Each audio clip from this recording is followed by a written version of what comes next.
So the vertical axis is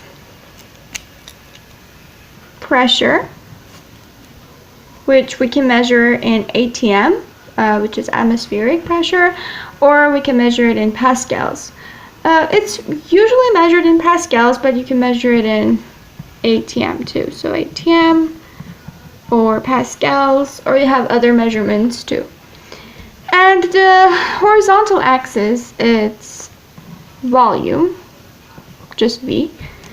It's usually measured in meters cubed or cubic meters, or you can also measure in liters. It doesn't matter.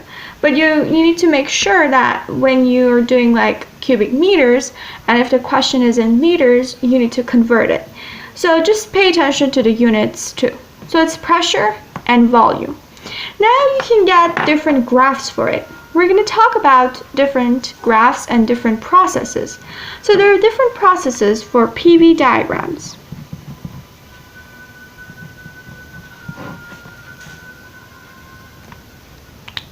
We have isobaric process. An isobaric process is when the pressure is constant. So in a process, we're just looking at, we're doing work on the gas. So if we have a piston, like this, and there are gas particles here, we're pushing the piston down, so that means we're doing positive work on the system or on the gas if we're pushing the piston down. So we're doing positive work on the system or on the gas. So the gas particles, they want to move up. So they're like pushing up, and they want to move up. But when you're pushing it down and the piston is moving down, the gas particles are pushed down. So that means the gas particles are doing negative work. They're pushing up, but they're moving down. So they're doing negative work. But you're pushing down and the piston is moving down, so you're doing positive work on the system. But when the piston is like this, but the piston is moving up, so increasing the volume, and the gas particles are pushing up, and the piston is moving up. So that means that the gas particles are doing positive work on the system. So the gas particles are doing positive work, and you are doing negative work, because we're pushing it down, but the piston is moving up. So a downward force, but an upward movement gives us a negative work on the system. So that's important to know for the work, because it's going to be helpful for us in the processes. An isobaric process means, so iso means like constant, and baric is like pressure, right? Barometer, which measures pressure. So that can be like a hint for you to just see that isobaric is just constant pressure. That's it. And how does the graph look like for this? The graph, it's just, on a PV diagram, it's just a horizontal line. It can't be vertical because pressure is constant. So constantly, you're either increasing the volume or you're decreasing the volume. And isobaric process is really nice because you can use W equals negative P delta V for work done on the gas, or this is work done on the gas. Or you can use W equals P delta V, work done by the gas. So this on the gas and by the gas, it's really important, and sometimes it's confusing, but we need to make sure that we know that. Whenever the process is isobaric, we can use W equals negative P delta V. You can notice that this is delta V. So the only thing that changes in this, it's volume. Pressure is constant. Whatever the pressure is given at the beginning, the same pressure is at the end. Another process that we have is isochoric. So what is isochoric? Isochoric is the same as isovolumetric, so it's another name, but isochoric is more popular, so just know isochoric. And Isochoric is constant volume. That means the volume does not change. How is this? The graph, PV, this now is a vertical line, either going up or down. So here, the only thing that changes is pressure. So the volume does not change. So how does this work? That means that whenever we don't change the volume, so W equals P delta V, whenever our delta V is V final minus V initial, right? You know that. Whenever V final and V initial are the same, when you subtract them, you get 0. So work is 0. So for isochoric, work is 0.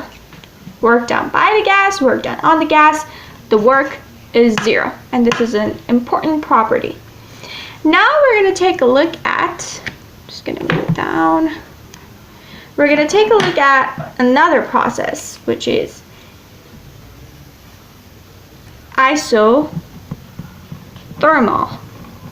This is a hint, thermal, temperature. So constant temperature.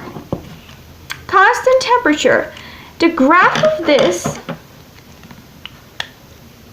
is like that. Like that. The pressure changes, volume changes. If at this point the temperature is 300 Kelvin, for example, at this point the temperature has to be 300 Kelvin. At all the points on the graph, the temperature has to be 300 Kelvin, like for this example. So what does this mean? First of all, I want to introduce you to this equation, and then I can explain isothermal even more. That delta U equals Q plus W. This is an important equation, and we need to make sure that we know this. This is a law of thermodynamics. This is one of the laws of thermodynamics, that delta U equals Q plus W. What is delta U? What is Q? And what is W? First of all, the easiest one is W. We're familiar with it. W is work, but work done on the system, not by the system, on the system. Work done on the system. Q is the heat added or removed from the system. Heat is just the thermal energy, that the energy that is moving. So thermal energy that is moving, that is being transferred. So this Q is heat being added or removed from the system. Delta U, it's the internal energy, change in internal energy. So change in internal energy. Change in internal energy. What does internal energy mean? Internal energy means the total kinetic and potential energy of the particles. So in this case, the gas particles. So the total potential and kinetic energy of the gas particles. But temperature is the total kinetic energy of the particles. And delta U and temperature, they're kind of like related to each other. And in this case, we're saying that whenever you add heat or you remove heat or you're doing work on the system, either positive or negative, you're affecting the delta U. So delta U is being affected. Now, in the case of isothermal, because the temperature is constant, that means that there's no change in the kinetic energy. That means there's no change in the internal energy. So our delta U is 0, and delta U is U final minus U initial. That doesn't mean that the internal energy is 0. That doesn't mean that. It means the change in internal energy is 0. So the change in internal energy is 0. Isothermal, we got that. Now I want to take a look at adiabatic. Adiabatic.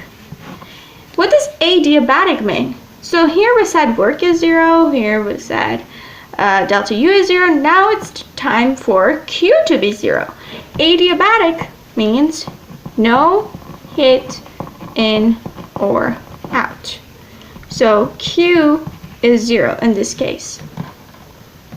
The graph for adiabatic is similar to the graph for isothermal. And it's important to know that in this case, delta U equals the work done on the system.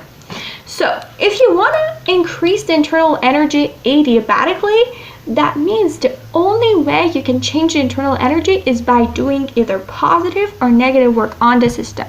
So if you're doing positive work on the system, you're going to increase the internal energy. If you're doing negative work on the system, you're going to decrease the internal energy by doing adiabatically. For isothermal, when you're doing positive work on the system, heat is being removed because internal energy doesn't increase. When you're doing negative work on the system, heat is being added because internal energy doesn't decrease. For isochoric, work is 0. So the only way to increase or decrease internal energy is either by adding heat to increase the delta U or by removing heat to decrease U. And isobaric is just constant pressure. So the work is being done on the system by constant pressure, and you can use W equals negative P delta V. Now we're going to take a look at different times and determine what P, W are. So if we have a graph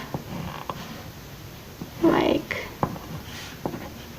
this, and we have an arrow pointing this way. So this indicates, so this is our V, so V initial, V final. So this indicates that the volume is increasing, right? So this is an isobaric process. It's obvious that it's an isobaric process. The volume is increasing. This is a hint. Whenever the volume is increasing, delta V is positive. Because it's isobaric, we can use negative P delta V. Whenever this is positive, then the work done on the system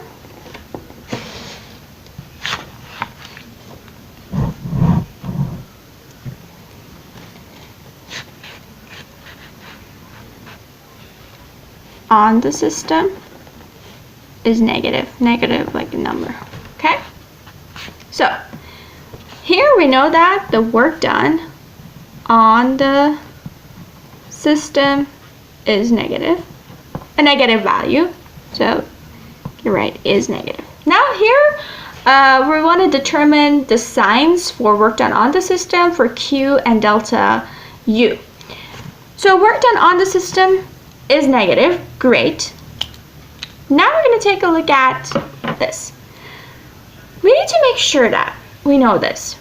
Whenever the volume is increasing, the temperature tends to decrease, correct? Because the movement of the particles decrease, because the volume is increasing, and the pressure will decrease, right?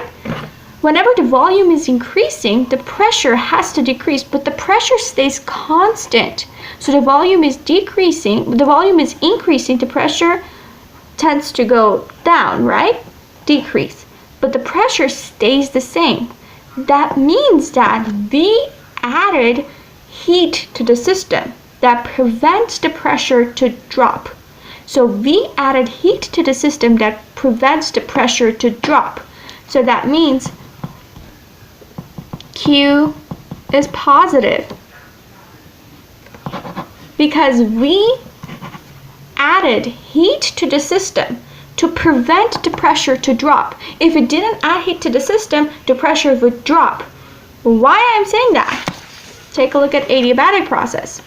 When we're doing when the volume increases, just pretend this is adiabatic because they're kind of the same. When the volume, I'm going to use another. So when the volume increases, right, the pressure drops. Why does the pressure drop? Why is the pressure dropping? Because we're not adding heat to it. The volume increases, pressure drops. But in this case, because it's isobaric, the pressure stays the same. Doesn't matter, the volume is increasing. So we're adding heat to the system. And we need to add more heat to the system than the negative work we're doing. So if we're doing negative 18 joules of work on the system, we need to do more than that, more than 18 joules of work on the system to make the pressure be constant. If we're doing negative 18 joules of work, we have to, and we're doing 18 joules of heat, we're putting 18 joules of heat in the system, we're going to get delta U to be 0, right? 18 minus 18. So that means that would be an isothermal process, but it's not. So Q has to be more than the work we're doing, more than the absolute value of the work we're doing. So Q more than the absolute value of the work done on the system, right? In this case, Q would be positive. And as Q is positive, then delta U would be positive. And I want to show you a pattern. For the temperature to increase, it needs to go to the right or up. So this is an increase in temperature. Okay? If it goes left or down, it's a decrease in temperature. For example, I'm just going to show you another example real quick. PV. Now if it goes this way, this is your V initial, V final. Here the work done on the system is positive, sorry, the work done on the system is positive because the volume is decreasing, and the pressure stays the same. Here the pressure had to increase, but it didn't. That means Q is negative. We removed heat, and delta U is negative. And we can see the pattern. It's going to the left, it's going to the left, negative. It's going to the right, increasing temperature, delta U is positive. And if it's, I'm just going to show it right here. If it's going down, right, this is an isochoric process, so delta U equals Q. In this case, the pressure is decreasing. That means that we removed heat, and Q and delta U are negative. If it's going up, then Q and delta U are positive. I hope that this video was helpful. If you liked it, please subscribe it. Thank you for watching.